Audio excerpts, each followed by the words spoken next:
Náš prvý seriál je pre tých menších. Určite sa vám zapáči. Veď hrdinami dobrodružstiev sú medvedíci gumkáči.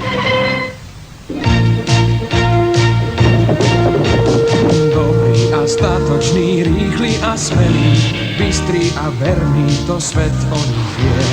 Ženú sa lesom a pieseň im velí, medvedia pieseň už ďaleka znie.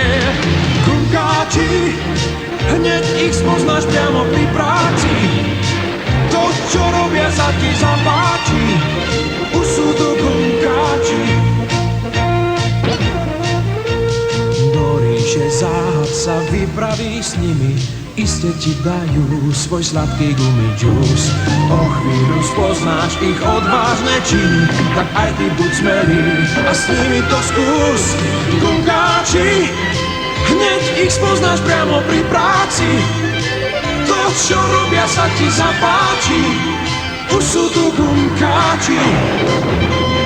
Už sú tu gumkáči. Slovenské znenie pripravilo producentské centrum prevzatých programov Slovenskej televízie Bratislava. Účinkovali Zita Furková, Ivan Romančík, Marián Slovák, Andrej Hric, Zoro Laurinc, Pavol Topolský, Peter Acel, Igor Čilík, Zuzana Kapráliková a iní.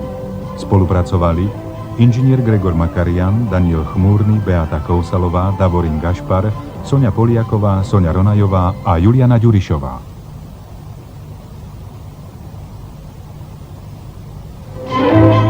Na tých, komu bolo málo, kto výškami rád dá sa zlákať, na tých už čaká pilot balún a jeho veľká láska Čajka.